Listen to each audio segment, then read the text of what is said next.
നമസ്കാരം. കാണാതായവരെല്ലാം എവിടേക്കാണ് പോകുന്നത്? കാണാതായവരെല്ലാം വാസ്തവത്തിൽ കാണാതായവർ തന്നെയാണോ? അവരെ ആരൊക്കെയോ ചേർന്ന് കാണാതാക്കിയതാണോ? 15 വർഷം പഴക്കമുള്ള യുവതിയെ കാണാനില്ല എന്ന ഒരു പത്രവാർത്ത. എല്ലാവരും മറന്ന ആ പത്രവാർത്തയ്ക്ക് ഇന്ന് വാർത്താ ദിവസം ജീവൻ നൽകിയിരിക്കുകയാണ്. ആ യുവതിയെ കാണാതായതല്ലെന്നും കാണാതാക്കിയതാണെന്നും പോലീസിന് ലഭിച്ച ഊമക്കത്തിൻ്റെ അടിസ്ഥാനത്തിൽ 15 വർഷത്തിന് ശേഷം ആലപ്പുഴ മാന്നാറിലെ ആ വീട്ടിലെത്തി പോലീസ് പരിശോധന നടത്തി. ദൃശ്യം എന്ന സിനിമയിൽ കണ്ടതുപോലെയുള്ള ഒരു പരിശോധന. അതിൻ്റെ തത്സമയ ദൃശ്യങ്ങളിലേക്ക് കേരളം ഇന്ന് കണ്ണും നട്ടിരുന്നു. പാർലമെന്റിൽ രാഹുൽ ഗാന്ധിക്ക് പ്രധാനമന്ത്രി നരേന്ദ്രമോദി മറുപടി നൽകുന്ന പ്രസംഗം ആരംഭിച്ചപ്പോഴും കേരളത്തിലെ ചാനൽ ക്യാമറകൾക്ക് അതിലേക്ക് പോകാൻ തോന്നിയില്ല. അവർ പോലീസ് ആ വീട്ടിൽ ടാങ്ക് തുറന്ന് പരിശോധിക്കുന്ന ദൃശ്യങ്ങളിലേക്ക് ക്യാമറകൾ തിരിച്ചുവെച്ചു. ഒരു വാർത്ത തെളിവ് സഹിതം പുറത്തു വരുമോ എന്ന ആകാംക്ഷയോടെ ഇന്നത്തെ നമ്മുടെ വാർത്തയും അതിൻ്റെ വിശദാംശങ്ങളോടെ ആരംഭിക്കുന്നു. ഞാൻ MS ബനേഷ്. പ്രൊഡക്ഷൻ കൺട്രോൾ റൂമിൽ നിന്ന് ഈ വാർത്ത നിയന്ത്രിക്കുന്നത് ആതിര CS, അശ്വിൻ രാകേഷ് എന്നിവർ. ആലപ്പുഴ മാന്നാറിൽ 15 വർഷം മുൻപ് കാണാതായ കല എന്ന യുവതിയുടെ തിരോധാനത്തിൽ വഴിത്തിരിവുണ്ടായ ദിവസം. ഭർത്തൃവീട്ടിലെ സെപ്റ്റിക് ടാങ്കിൽ നിന്ന് കണ്ടെത്തിയത് മൃതദേഹ അവശിഷ്ടമെന്ന് സംശയം. സ്ഥിരീകരണത്തിന് വേണ്ടി ശാസ്ത്രീയ പരിശോധനയ്ക്ക് അയക്കും. സ്ഥലത്ത് പരിശോധന തുടർന്നുകൊണ്ടേയിരിക്കുന്നു. കല ജീവനോടെ ഇല്ല എന്ന് നേരത്തെ മനസ്സിലാക്കിയെന്ന് കലയുടെ മാതൃ സഹോദരി പറഞ്ഞു. ആദ്യം അവരുടെ സംഭാഷണം കേൾക്കാം. അതിനുശേഷം ഇന്ന് നടത്തിയ തെരച്ചിലിൻ്റെ വിശദാംശങ്ങളിലേക്കും പോകാം. അവിടെ പ്രശ്നം ഉണ്ടായെന്ന് പറഞ്ഞു. അവരുടെ വീട്ടിൽ തലേന്നുള്ള എന്തൊക്കെയോ പ്രശ്നങ്ങൾ ഉണ്ടായി എന്ന് ഉണ്ട്. അതുകൊണ്ടാണല്ലോ അവൾ ഇവിടെ വന്നത്. ഇവിടെ വന്നു കഴിഞ്ഞപ്പോഴത്തേന് അവൾ പറഞ്ഞു ഇനി അങ്ങനെ ഒരു ഞാൻ പോവാന്ന് പറഞ്ഞു. ഞാൻ ആ സമയത്ത് ഭയങ്കരമായിട്ട് വല്ലാതൊരു നോർമൽ അല്ലാത്ത രീതിയിലാണ് പെരുമാറി. ഇവിടുന്ന് അവർ തന്നെ കൊണ്ടു. അവർ സഹോദരങ്ങൾ തമ്മിൽ ചേട്ടൻ അനിയ മക്കളാണ്. ഇപ്പോൾ ഈ കൂടെ നിൽക്കുന്നത് ആരും അന്യ പിള്ളേരല്ല. ഒന്ന് അളിയന്, 3 പേര് ചേട്ടൻ്റെ അനിയൻ്റെ മക്കൾ, ഒരുത്തനെ അവിടെ ഭർത്താവ്. കൂടി കൊന്നെന്ന് പറയുന്നത് നമുക്കിതൊന്നും അറിയാൻ വയ്യ. അന്ന് ഞാൻ പറയുന്നുണ്ട് അവൾ ജീവിച്ചിരിക്കില്ല. നമ്മുടെ അച്ഛൻ മരിച്ചപ്പോൾ അവൾ വന്നില്ല. അവിടെ മോനിപ്പോൾ 17 വയസ്സായി, എന്നിട്ടും അവൾ വന്നില്ല കാണാൻ. അവൾ ജീവിച്ചിരിപ്പുണ്ടേ എങ്ങനെയെങ്കിലും ഇവിടെ ആയിരുന്നെങ്കിലും അവൾ വന്ന് കണ്ടേനും. അപ്പോൾ അവൾ ജീവിച്ചിരിപ്പില്ലെന്ന് ഉറപ്പാണ് എനിക്ക്. മറ്റുള്ളവർ ഇപ്പോഴാണ് അറിയുന്നത് അവൾ ജീവിച്ചിരിപ്പില്ല. അവൾ ആരുടെയും കൂടെ സ്നേഹിച്ചും പോയുമില്ല. ഇവരെല്ലാം ഇതൊക്കെ പറഞ്ഞുണ്ടാക്കി വെച്ച് അവർ തന്നെ അവളെ കൊന്നു. ഇപ്പോഴാണ് ഞങ്ങൾ അറിയുന്നത്. സെപ്റ്റിക് ടാങ്കിൽ കൊന്നിട്ടെന്നു, കാറേ വെച്ച് കൊന്നെന്നു ഒക്കെ ഞങ്ങളിപ്പോൾ അറിയും.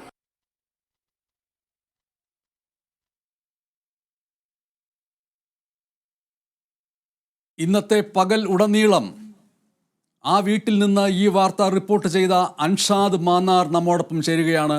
അൻഷാദ് മാന്നാർ, ഇന്ന് ഈ രാത്രിയിൽ ഇപ്പോഴും അവിടെ പരിശോധന പല രീതിയിൽ തുടർന്നേക്കാം. അവിടെ നിന്ന് സെപ്റ്റിക് ടാങ്ക്, അതിൽ നിന്ന് കണ്ടെത്തിയ അവശിഷ്ടങ്ങളെന്ന് കരുതപ്പെടുന്ന വസ്തുവകകൾ പരിശോധനയ്ക്ക് അയക്കുന്നു. ആ വീട്ടിൽ നിന്ന് ആളുകൾ പോകുന്നു. ആ വീട് പഴയതുപോലെയാകുന്നു. എങ്കിലും പോലീസിൻ്റെ കണ്ണോട്ടം അവിടെ ഉണ്ടാവും. ഇന്ന് ഈ വാർത്ത പുറപ്പെട്ട നിമിഷം മുതൽ ഈ നിമിഷം വരെയുള്ള കാര്യങ്ങളെ ഒരു കഥ പോലെ പറഞ്ഞാൽ, കാരണം ഇതൊരു വലിയ കുറ്റകൃത്യമാണ്. കുറ്റകൃത്യ വാർത്തകൾക്കെല്ലാം ഒരു കഥയുടെ സ്വരൂപമുണ്ടാവും. ഇന്നത്തെ മൊത്തം സംഭവങ്ങളെ ഒന്നിനു പിറകെ ഒന്നായി എല്ലാവർക്കും മനസ്സിലാവുന്ന പോലെ, ഏറ്റവും അടുത്തുള്ള ഒരാളോട് ഈ വാർത്ത പറഞ്ഞു കൊടുക്കുന്നത് പോലെ പ്രേക്ഷകർക്കായി ഒന്ന് പറയൂ അൻഷാദ്. ഗണേഷ്, തീർച്ചയായും ഇന്ന് രാവിലെ 10 മണിയോടുകൂടിയാണ് ഇങ്ങനെയൊരു വിവരം ലഭിക്കുന്നത്. മാന്നാർ ഇരവത്തൂരിൽ നിന്നും 15 വർഷം മുമ്പ് കാണാതായ ഒരു പെൺകുട്ടിയെ കൊല നടത്തി സെപ്റ്റിക് ടാങ്കിനുള്ളിൽ കുഴിച്ചിട്ടു എന്നുള്ള ഒരു വാർത്തയാണ് നമ്മൾ അറിഞ്ഞത്. അറിഞ്ഞ ഉടൻ തന്നെ സ്ഥലത്തെത്തി. അവിടെ പോലീസെത്തി അന്വേഷണം നടത്തുന്നു. പോലീസുകാരോട് അന്വേഷിച്ചപ്പോൾ പറയുന്നു അമ്പലപ്പുഴയിൽ ആണ് 5 പേർ കസ്റ്റഡിയിലുള്ളത്. ഈ പ്രദേശത്തു നിന്നുള്ള 5 പേരെ കസ്റ്റഡിയിൽ എടുത്തിട്ടുണ്ട്. അവരെ ചോദ്യം ചെയ്തതിന്റെ അടിസ്ഥാനത്തിൽ അവരുമായി പോലീസ് സംഘം മാന്നാറിലേക്ക് വരുന്നുണ്ട്. ഉടൻ തന്നെ അവരെ ഇവിടെ എത്തിക്കഴിഞ്ഞാൽ ഉടൻ തന്നെ സെപ്റ്റിക് ടാങ്ക് തുറന്നുള്ള പരിശോധന നടക്കും എന്നറിഞ്ഞു. ഉടൻ തന്നെ അതിന്റെ റിപ്പോർട്ടുകൾ നമ്മൾ കേരള വിഷനുമായി പങ്കുവച്ചു. എന്നിട്ടും മണിക്കൂറുകളോളം കാത്തു നിൽക്കേണ്ടി വന്നു. ഈ തെരച്ചിൽ ആരംഭിക്കാൻ വേണ്ടി പല നിയമപരമായ പല കാര്യങ്ങളും പോലീസിന് ചെയ്യേണ്ടതായി ഉണ്ടായിരുന്നു. അതിന്റെ എല്ലാ കാര്യങ്ങളും ചെയ്തതിന്റെ അവസാനം ഈ കസ്റ്റഡിയിലെടുത്ത ഒരാളുമായി ഈ സംഭവ സ്ഥലത്ത് പോലീസ് എത്തുകയും ഹിറ്റാച്ചി JCB ഉൾപ്പെടെയുള്ള യന്ത്രങ്ങൾ ഉപയോഗിച്ചുകൊണ്ട് സെപ്റ്റിക് ടാങ്കിന്റെ സ്ലാബുകൾ മാറ്റുന്നു. അതിനുള്ളിൽ പരിശോധന നടത്തുന്നു. ആ പരിശോധന നടത്തുന്നതിനിടയിൽ എന്തോ ഒരു മൃതദേഹ അവശിഷ്ടം എന്ന് കരുതുന്ന ഒരു സാധനം പോലീസിന് ലഭിക്കുന്നു. ആ പോലീസിന് ലഭിച്ച സംഭവം അത് മാറ്റിവെക്കുന്നു. വീണ്ടും പരിശോധനകൾ നടത്തുന്നു. അതിൽ നിന്നും ഒരു ഡ്രസ്സിന്റെ അവശിഷ്ടം ലഭിക്കുന്നു. തുടർന്ന് പരിശോധനകൾ നടന്നുകൊണ്ടേയിരുന്നു. ഈ അവശിഷ്ടങ്ങൾ, ലഭിച്ച അവശിഷ്ടങ്ങൾ ശാസ്ത്രീയ പരിശോധനയ്ക്കായി അവർ പ്രത്യേകം സജ്ജീകരിച്ച ഒരു ബോട്ടിലേക്ക് മാറ്റുന്നു. അത് മാറ്റി അവിടെ വെക്കുന്നു. അത് രേഖകളിൽ രേഖപ്പെടുത്തുന്നു. തുടർന്ന് രണ്ടാമത്തെ ടാങ്ക് പൊട്ടിക്കുന്നു, പരിശോധിക്കുന്നു. അതിൽ നിന്നും ഒരു തലയിൽ ഇടുന്ന ഒരു ക്ലിപ്പ് ലഭിക്കുന്നു. ഇതൊക്കെ കൊലപാതകത്തിൻ്റെതായ സൂചനകളാണോ എന്ന് ചോദിച്ചാൽ പോലീസിന്റെ ഭാഗത്തു നിന്നും വ്യക്തമായ ഒരു ഉത്തരം ലഭിക്കേണ്ടതുണ്ട്. ഇന്ന് രാത്രി 8 മണിക്ക് ആലപ്പുഴ ജില്ലാ പോലീസ് മേധാവി ചൈത്ര തെരേസ ജോൺ മാധ്യമങ്ങളെ കാണും എന്ന് അറിയിച്ചിട്ടുണ്ട്. അതിനുശേഷം പോലീസിന്റെ മൂന്നാമത്തെ ടാങ്കും പോലീസ് പൊട്ടിച്ച് അതിന്റെ പരിശോധന നടത്തിയെങ്കിലും കൂടുതലായി എന്തെങ്കിലും കിട്ടിയോ എന്ന് നമുക്കറിയാൻ കഴിഞ്ഞിട്ടില്ല. പക്ഷേ എന്തൊക്കെയോ ഇതിൽ നിന്നും നമുക്ക് മനസ്സിലാകുന്നത് വലിയ നാടകീയമായ എന്തൊക്കെയോ സംഭവിച്ചിട്ടുണ്ട് എന്ന് സംശയിക്കേണ്ടതായിരിക്കുന്നു. പോലീസിന്റെ ഭാഗത്തു നിന്നുള്ള നീക്കത്തിന്റെ അനുസരിച്ച് എന്തായാലും ആ വീടും പരിസരവും പോലീസിന്റെ പൂർണ്ണ നിയന്ത്രണത്തിലാണ്. പ്രദേശം മുഴുവൻ വലിയൊരു ഞെട്ടലിലാണ്. എന്താണ് ഇവിടെ സംഭവം നടന്നത് എന്നുള്ളതിനെ പറ്റി അറിയാനുള്ള ആകാംക്ഷയിലാണ് ജനങ്ങൾ മുഴുവൻ. വലിയൊരു ജനക്കൂട്ടം റോഡ് ഉൾപ്പെടെ ബ്ലോക്ക് ആകുന്ന തരത്തിലായിരുന്നു ഇന്ന് മാന്നാറിലെ എരമത്തൂർ എന്ന് പറയുന്ന സ്ഥലത്ത് നമ്മൾ കണ്ടത്. അതോടൊപ്പം തന്നെ SP സ്ഥലത്തെത്തിയ SP കണ്ടെടുത്ത അവശിഷ്ടങ്ങൾ കണ്ടു. അത് പാക്ക് ചെയ്ത് പോലീസ് അതിന്റെ നിയമപരമായ നടപടികൾ, പേപ്പർ വർക്കുകൾ അവിടെ നടത്തിക്കൊണ്ടിരിക്കുകയാണ്. അതോടൊപ്പം തന്നെ SP 8 മണിക്ക് മാധ്യമങ്ങളെ കണ്ടതിന് ശേഷം പൂർണ്ണമായ വ്യക്തമായ വിവരങ്ങൾ നമുക്ക് ലഭിക്കും എന്നാണ് ഇപ്പോൾ പ്രതീക്ഷിക്കുന്നത്.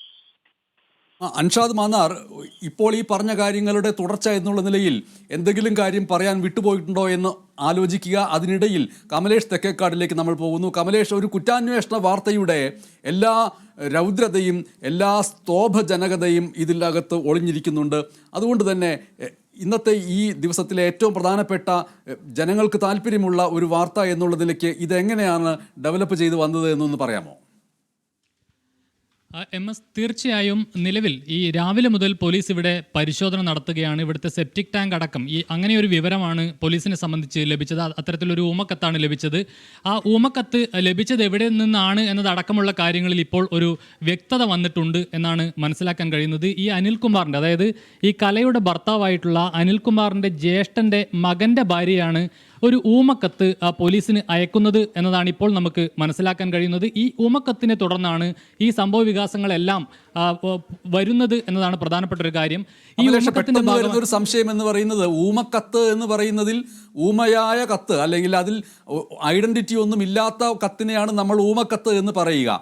പേര് വെച്ചിട്ട് കത്തെഴുതാൻ ഭയം, തന്നെ ആരെങ്കിലും അതിൻ്റെ പേരിൽ ആക്രമിക്കുമോ എന്നുള്ള ഭയം, കോടതി കയറി ഇറങ്ങേണ്ടി വരുമോ എന്നുള്ള ഭയം, അതിൻ്റെ പേരിൽ പഴയ കാലങ്ങളിൽ ഒരു കടലാസ് എടുത്ത് അതിൽ പേരോ ഊരോ ഒന്നും വ്യക്തമാക്കാതെ തനിക്ക് പറയാൻ ഉദ്ദേശിക്കുന്ന കാര്യം മാത്രം എഴുതി സ്റ്റാമ്പ് ഒട്ടിച്ചിട്ട് അയക്കുക, അല്ലെങ്കിൽ ഇല്ലൻ്റ് വാങ്ങുക. ആരെഴുതി എന്ന് കയ്യക്ഷരം കൊണ്ട് പോലും പിടിക്കപ്പെടരുത് എന്ന് മനസ്സിലാക്കിക്കൊണ്ട് തെറ്റിച്ചൊക്കെ എഴുതിയിട്ട് അയക്കുന്ന ഒന്നിനെയാണ് ഊമക്കത്ത് എന്ന് പറയുന്നത്.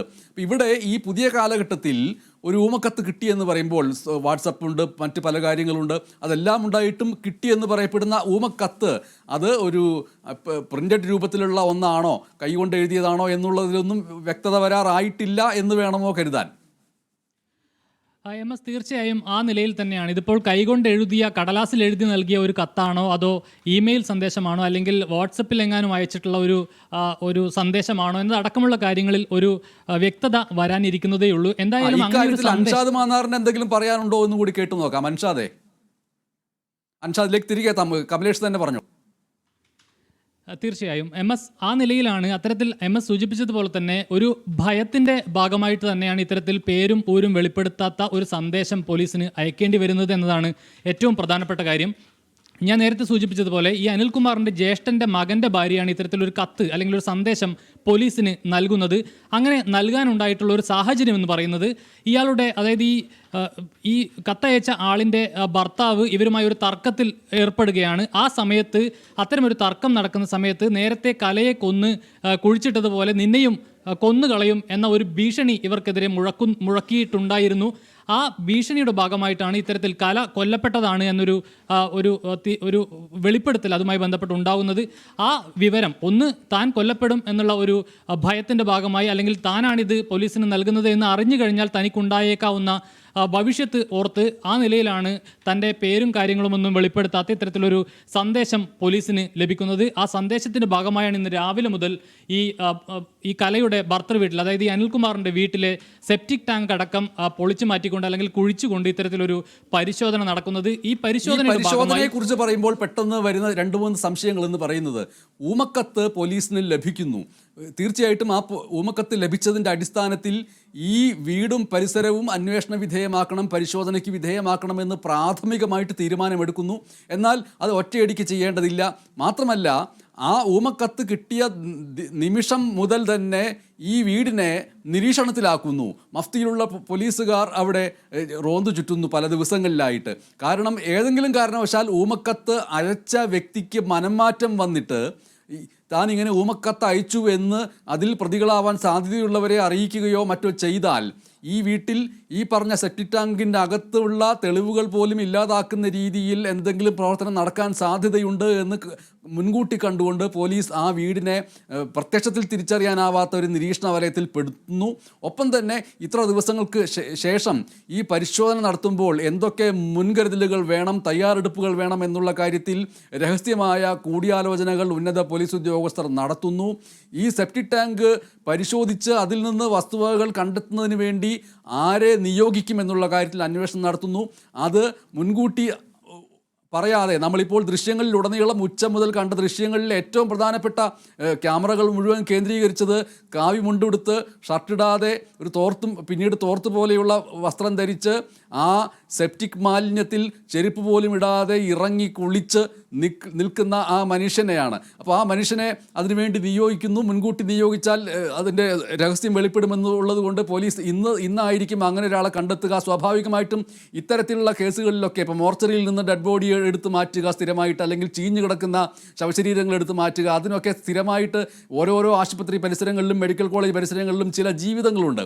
അവരെ നമ്മൾ മിക്കവാറും വലിയ രീതിയിൽ മദ്യപിച്ചിട്ട് അതിൻ്റെ ലഹരിയിൽ ഇത്തരം കാര്യങ്ങൾ പോലീസിൻ്റെ നിർദ്ദേശപ്രകാരം ചെയ്യുന്നവർ എന്നുള്ള നിലയ്ക്കും കുറേ പേരുണ്ട്. ഇവിടെ ആ മനുഷ്യൻ്റെ പേര് നമ്മൾക്കറിയില്ല, എന്താണ് അദ്ദേഹത്തിൻ്റെ പശ്ചാത്തലങ്ങൾ എന്നും അറിയില്ല. ഇന്നത്തെ ദിവസം അയാളിലേക്കാണ് ക്യാമറ പൂർണ്ണമായിട്ടും തിരിഞ്ഞത്. അങ്ങനെ പോലീസ് ദിവസങ്ങളോളം എടുത്ത മുൻകരുതലുകൾക്കും തയ്യാറെടുപ്പുകൾക്കും ശേഷം ആണ് ഇന്ന് ഈ വീട്ടിലേക്ക് അപ്രതീക്ഷിതമായി എത്തിച്ചേർന്ന് ഈ രീതിയിലുള്ള കാര്യങ്ങൾ ചെയ്തത് എന്ന് പറയാൻ കഴിയുമോ? MS, തീർച്ചയായും ആ നിലയിൽ തന്നെയാണ് പോലീസ് ഈ വിഷയത്തെ അല്ലെങ്കിൽ ഈ കേസിനെ കൈകാര്യം ചെയ്തിട്ടുള്ളത്. ഞാൻ നേരത്തെ സൂചിപ്പിച്ചിട്ടുള്ള ഈ ഊമക്കത്ത് എന്ന് പറയുന്നത് ഇപ്പോൾ പോലീസിന് ലഭിച്ച ഒന്നല്ല. 3 മാസം മുൻപാണ് ഇത്തരത്തിലൊരു വിവരം പോലീസിന് ലഭിക്കുന്നത്. അന്ന് തൊട്ട് ഇന്ന് വരെയും MS സൂചിപ്പിച്ചതുപോലെ തന്നെ വളരെ ഒരു രഹസ്യാത്മകത സൂക്ഷിച്ചുകൊണ്ട് തന്നെ ഈ കേസിൻ്റെ അന്വേഷണം മുന്നോട്ട് കൊണ്ടുപോവുകയാണ്. അതിനൊപ്പം 15ഓളം പേരെ ഈ കേസുമായി ബന്ധപ്പെട്ട് പരസ്പരം അറിയാതെ, ആരും അറിയാതെ 15ഓളം ആളുകളെ ഇത് സംബന്ധിച്ച് ഇതിൻ്റെ വിശദാംശങ്ങൾ എടുക്കുന്നു. അത് ആരെയും കസ്റ്റഡിയിലെടുത്ത് ചോദ്യം ചെയ്യുന്ന ഒരു നിലയല്ല. അങ്ങനെയെങ്കിൽ ഇതിൻ്റെ വിവരങ്ങൾ പുറത്തു പോകും എന്നുള്ളത് കൊണ്ട് വളരെ ഒരു രഹസ്യ സ്വഭാവം സൂക്ഷിച്ചുകൊണ്ട് തന്നെയാണ് ഈ കേസിൻ്റെ അന്വേഷണം പോലീസ് മുന്നോട്ട് കൊണ്ടുപോയിട്ടുള്ളത്. 15ഓളം ആളുകളെ ഇതുമായി ബന്ധപ്പെട്ട് ചോദ്യം ചെയ്യുന്ന ഒരു സാഹചര്യമുണ്ടായി. ഏറ്റവും ഒടുവിലത്തെ ഒരു നടപടിക്രമം എന്നുള്ള നിലയിലാണ് ഇന്നിപ്പോൾ ഈ വീട് കേന്ദ്രീകരിച്ചുകൊണ്ട് ഈ വീടിലെ സെപ്റ്റിക് ടാങ്ക് അടക്കം കുഴിച്ച് നോക്കിക്കൊണ്ടുള്ള ഒരു പരിശോധന പോലീസിൻ്റെ ഭാഗത്തു നിന്നും ഉണ്ടായിട്ടുള്ളത്. ഈ ഏറ്റവും ആദ്യം ഇത്തരത്തിലുള്ള ഒരു നീക്കത്തിലേക്ക് പോലീസ് കടന്നാൽ MS സൂചിപ്പിച്ചതുപോലെ തന്നെ ഈ തെളിവുകളെല്ലാം തന്നെ നശിപ്പിക്കപ്പെടാൻ സാധ്യതയുണ്ട് എന്നുള്ളത് കൊണ്ട് തന്നെയാണ് രഹസ്യ സ്വഭാവത്തിൽ വളരെ തുടക്കം തൊട്ട് തന്നെ ഈ കേസിൻ്റെ അന്വേഷണം മുന്നോട്ട് കൊണ്ടുപോകുന്നത്. അവസാനത്തെ നടപടി എന്നുള്ള നിലയിൽ ഇന്ന് ഈ വീട്ടിൽ പരിശോധന നടത്തുന്നു. സെപ്റ്റിക് ടാങ്കിൽ ഈ മൃതദേഹം കുഴിച്ചിട്ടുണ്ട് എന്ന ചില മൊഴികൾ പോലീസിൻ്റെ പക്കലുണ്ട് എന്ന് തന്നെ വേണം കരുതാൻ. അതിൻ്റെ അടിസ്ഥാനത്തിലാണ് നേരിട്ട് തന്നെ ഈ സെപ്റ്റിക് ടാങ്ക് കുഴിച്ചുകൊണ്ട് ഈ പരിശോധന നടത്തുന്നത്. നിലവിൽ പോലീസിനെ സംബന്ധിച്ച് പ്രധാനപ്പെട്ട 2 കാര്യങ്ങളാണ്. ഒന്ന്, ഈ സെപ്റ്റിക് ടാങ്കിൽ നിന്ന് ലഭിച്ചിട്ടുള്ള മൃതദേഹ അവശിഷ്ടങ്ങൾ എന്ന് കരുതുന്ന വസ്തുവുണ്ട്. അത് മൃതദേഹത്തിൻ്റെ അവശിഷ്ടം തന്നെയാണോ എന്ന് സ്ഥിരീകരിക്കുക എന്നുള്ളതാണ് ഏറ്റവും പ്രധാനപ്പെട്ടത്. അതിനായി ഫോറൻസിക്കിൻ്റെ പരിശോധനയടക്കം പൂർത്തിയാക്കേണ്ടതുണ്ട്. അതോടൊപ്പം പോലീസിന് ലഭിച്ചിട്ടുള്ള മറ്റ് ചില കാര്യങ്ങൾ എന്ന് പറയുന്നത് ഈ സ്ത്രീകൾ മുടിയിലിടുന്ന ക്ലിപ്പ്, അതുപോലെ തന്നെ സ്ത്രീകൾ ഉപയോഗിക്കുന്ന അടിവസ്ത്രത്തിൻ്റെ ഇലാസ്റ്റിക് എന്നിവയടക്കം ഇപ്പോൾ പോലീസ് ഈ സെപ്റ്റിക് ടാങ്കിൽ നിന്നും ശേഖരിച്ചിട്ടുണ്ട്. അത്തരത്തിലുള്ള ചില കാര്യങ്ങൾ ലഭിച്ചിട്ടുണ്ട്. ഇവ, അതായത് നേരത്തെ പറഞ്ഞ ഈ അവശിഷ്ടം മൃതദേഹത്തിൻ്റേത് തന്നെയാണോ എന്ന് സ്ഥിരീകരിക്കുക, അതോടൊപ്പം ഈ ക്ലിപ്പും അതുപോലെ തന്നെ അടിവസ്ത്രത്തിൻ്റെ ഇലാസ്റ്റിക്കും അത് കലയുടേത് തന്നെയാണ് എന്ന് ഉറപ്പിക്കുക. ഇത്തരം കാര്യങ്ങളാണ് പോലീസിൻ്റെ ഭാഗത്തു നിന്നും ഏറ്റവും പ്രധാനമായും ചെയ്യാനുള്ളത്. അതോടൊപ്പം നിലവിൽ ഈ കലയുടെ ഭർത്താവ് ഇസ്രായേലിലാണ് ജോലി ചെയ്യുന്നത്. അയാൾ മറ്റൊരു വിവാഹം കഴിക്കുകയും അവിടെ താമസിക്കുകയും ചെയ്യുന്ന ഒരു സാഹചര്യമാണ്. ഈ അനിൽകുമാറിനെ നാട്ടിലെത്തിക്കുക, എന്നിട്ട് അനിൽകുമാറിനെ ചോദ്യം ചെയ്യുക എന്നുള്ളതാണ് മറ്റൊരു പ്രധാനപ്പെട്ട കാര്യം. കൂടുതൽ വിവരങ്ങൾ അനിൽകുമാറിൽ നിന്നുമാണ് പോലീസിന് ലഭിക്കാനുള്ളത്. അയാളെ വിശദമായി ചോദ്യം ചെയ്യുന്നതിലൂടെ മാത്രമേ ഇതിൻ്റെ മറ്റ് കാര്യങ്ങൾ കൂടി പോലീസിന് ലഭിക്കുകയുള്ളൂ. ഏതായാലും നിലവിലിപ്പോൾ ഈ അനിൽകുമാറിൻ്റെ ബന്ധുക്കളായിട്ടുള്ള 4 പേരാണ് പോലീസിൻ്റെ കസ്റ്റഡിയിലുള്ളത്. ഇവർ ചില വിവരങ്ങൾ, ചില മൊഴികൾ ഇവരുടേതായി പുറത്തു വന്നിട്ടുണ്ട്. അതായത് ഈ സെപ്റ്റിക് ടാങ്കിൽ ഈ മൃതദേഹം തള്ളുന്നതിന് വേണ്ടി ഇവർ സഹായിച്ചു എന്നതടക്കമുള്ള ചില മൊഴികൾ ഇവരുടേതായി പുറത്തു വന്നിട്ടുണ്ട് എന്നതാണ് മനസ്സിലാക്കുന്നത്. ഏതായാലും ഇവർ ഈ കൊലപാതകം തങ്ങൾ ചെയ്തു എന്ന കാര്യം ഇതുവരെയും പോലീസിനോട് സമ്മതിച്ചിട്ടില്ല. ഏതായാലും ആ നിലയിൽ അവരെ ചോദ്യം ചെയ്യുന്ന നടപടികളും പുരോഗമിക്കുകയാണ്. ഈ സുരേഷ്, ജിനു, പ്രമോദ്, സന്തോഷ് എന്നീ 4 പേരാണ് നിലവിൽ പോലീസിൻ്റെ കസ്റ്റഡിയിലുള്ളത്. അതോടൊപ്പം തന്നെ ഇവരെ ചോദ്യം ചെയ്യുന്നതിനൊപ്പം തന്നെ ഈ കലയുടെയും അനിൽകുമാറിൻ്റെയും മറ്റ് ബന്ധുക്കളെയും ചോദ്യം ചെയ്തിട്ടുണ്ട്. പക്ഷേ അവർക്കാർക്കും ഈ സംഭവവുമായി ബന്ധപ്പെട്ട് യാതൊരു അറിവുമില്ല എന്ന മൊഴിയാണ് പോലീസിന് മുൻപ് കൊടുത്തിട്ടുള്ളത്. 15 വർഷം മുൻപാണ് കലയെ കാണാനില്ല എന്നൊരു പരാതി ഈ അനിൽകുമാർ തന്നെ പോലീസ് സ്റ്റേഷനിൽ നൽകിയിട്ടുള്ളത്. പക്ഷേ ഈ കേസുമായി ബന്ധപ്പെട്ട് കാര്യമായ ഒരു അന്വേഷണം പോലീസിന്റെ ഭാഗത്തു നിന്നും അന്നുണ്ടായില്ല. അത്യന്തം നാടകീയമായിട്ടുള്ള നിരവധി സംഭവ വികാസങ്ങൾ ഒന്നിന് പിറകെ ഒന്നായിട്ട് ഇന്ന് പ്രേക്ഷകരുടെ മുന്നിലേക്ക് വരികയാണ്. ഒന്ന് ഊമക്കത്ത്, 2 മദ്യപാനം, മറ്റൊന്ന് ഭാര്യയെ കാണാനില്ല എന്ന പരാതി, മറ്റൊന്ന് അതിന് 3 മാസങ്ങൾക്ക് ശേഷം വേറെ ഒരു സ്ത്രീയെ വിവാഹം കഴിക്കുക എന്നിങ്ങനെ. ഇതിൽ ഊമക്കത്ത്, മദ്യപാനം, ഭാര്യയെ കാണാനില്ല, ഈ 3 കാര്യങ്ങളിൽ ഊന്നി നിന്നുകൊണ്ട് സംസാരിക്കുമ്പോൾ ഇന്ന് ഈ വീട്ടിലുടനീളം ഈ ദൃശ്യങ്ങൾക്ക് സാക്ഷിയായ അത് റിപ്പോർട്ട് ചെയ്ത അൻഷാദിനോട് ഒരു ചോദ്യം കൂടി ചോദിക്കാനുള്ളത്, അവിടുത്തെ നാട്ടുകാർ ഈ രംഗങ്ങളെല്ലാം ചിത്രീകരിച്ചുകൊണ്ടിരിക്കുമ്പോൾ നാട്ടുകാരുടെ നാവിൽ നിന്ന് കേട്ട കാര്യങ്ങളിൽ നിന്ന് പ്രേക്ഷകർക്ക് പങ്കുവെക്കാവുന്ന കഴമ്പുള്ള എന്തെങ്കിലും കാര്യങ്ങളുണ്ടോ? അവിടെ രാവിലെ മുതൽ ഞാൻ അവിടെ നിലയുറപ്പിച്ചെങ്കിലും നാട്ടുകാരുടെ ഭാഗത്തുനിന്ന് യാതൊരു വിധമായ പ്രതികരണങ്ങളും ഉണ്ടായില്ല എന്നുള്ളതാണ് സത്യം.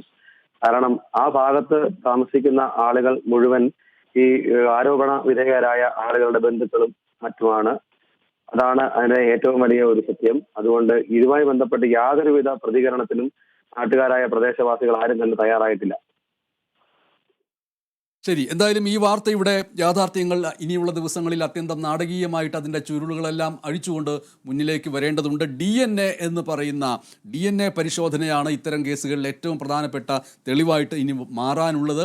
എത്ര വർഷം പഴകിയാലും കാലം എത്ര കടന്നുപോയാലും ചെയ്തു പോയ കുറ്റകൃത്യത്തിൻ്റെ യാഥാർത്ഥ്യം ഒരു നാൾ പ്രതികളിലേക്ക് തിരികെ എത്തും എന്ന വിശ്വാസം യാഥാർത്ഥ്യമാവട്ടെ, നിയമ സംവിധാനം യാഥാർത്ഥ്യമാവട്ടെ. കേരളത്തിലെ പോലീസിനെ കുറിച്ച് വലിയ പഴിചാരലുകൾ കേൾക്കുന്ന സന്ദർഭം കൂടിയാണ് ഇത്. കേരളത്തിലെ പോലീസിന് അംഗബലം കുറയുന്നു, ആത്മവീര്യം കുറയുന്നു, അവർ പോലും ആത്മഹത്യാ പ്രവണതയിലേക്ക് നീങ്ങുന്നു, വേണ്ടത്ര അവധികൾ കിട്ടുന്നില്ല, കുടുംബത്തോടൊപ്പം ചെലവഴിക്കാൻ കഴിയുന്നില്ല. ഇങ്ങനെയുള്ള നിരവധി പ്രശ്നങ്ങൾക്കിടയിലും കേരള പോലീസിന് 15 വർഷം പഴക്കമുള്ള ഒരു കേസിലേക്ക് ഇങ്ങനെ നടന്നെത്താനും അതിൽ പരിശോധന നടത്താനും ഒക്കെ കഴിയുന്നത് വളരെ പ്രധാനപ്പെട്ട ഒന്നാണ്. ഇന്നത്തെ വാർത്താ ദിവസത്തിലെ ഏറ്റവും പ്രധാനപ്പെട്ട വാർത്തയായി അത് മാറുന്നതും അതുകൊണ്ട് തന്നെയാണ്. ഒപ്പം തന്നെ ഈ 15 വർഷം മുമ്പ് മരിച്ചുപോയ അല്ലെങ്കിൽ കാണാതായ ഒരു യുവതിയുടെ ജീവിതത്തിലേക്ക് പോലീസ് നടത്തുന്ന ഈ അന്വേഷണത്തിൽ മാത്രമാണോ പ്രാധാന്യമുള്ളത് എന്ന് പ്രേക്ഷകർ തിരിച്ചു ചോദിച്ചേക്കാം. കാരണം ഉത്തർപ്രദേശിലെ ഹത്രസിൽ മതപരമായ ചടങ്ങിനിടെ തിക്കിലും തിരക്കിലും പെട്ട് 100-ലധികം പേർ മരിച്ചിരിക്കുന്നു. നിങ്ങളുടെ വാർത്തയുടെ അരമണിക്കൂറിലധികം ഈ പറഞ്ഞ 15 വർഷം മുമ്പ് കാണാതായ ഒരു യുവതിയുടെ ശവശരീരത്തിൻ്റെ അവശിഷ്ടങ്ങൾ തേടിക്കൊണ്ടുള്ള യാത്രയിലേക്ക് കണ്ണു നട്ടിരിക്കുകയാണോ? അത് തെറ്റല്ലേ? അത് മാധ്യമധർമ്മമല്ലല്ലോ എന്ന് ചോദിക്കുകയാണെങ്കിൽ പോലീസ് അവിടെ വന്നപ്പോൾ കണ്ടു നിൽക്കുന്ന നാട്ടുകാരുടെ ആകാംക്ഷാഭരിതമായ മുഖങ്ങൾ തന്നെയാണ് വാസ്തവത്തിൽ കേരളത്തിലെ പ്രേക്ഷകരുടേത് എന്നുള്ളതും ഒരു യാഥാർത്ഥ്യമാണ്. മലയാളിയുടെ കണ്ണ്, ആ മലയാളിയുടെ കണ്ണുകളും കാതുകളും അതിൻ്റെ വാർത്താദാഹവും ഇത്തരം വാർത്തകളിലേക്ക് കൂടി ഊന്നി നിൽക്കുന്നു എന്ന് മാത്രമല്ല, ഒരു കുറ്റകൃത്യം എല്ലാവരാലും മറക്കപ്പെടാം എന്ന് കരുതപ്പെടുന്ന ഒന്ന് തെളിവോടുകൂടി വരുന്നുണ്ടെങ്കിൽ അതിന് വലിയ പ്രാധാന്യമുണ്ടെന്നും നമ്മൾ കരുതുന്നു.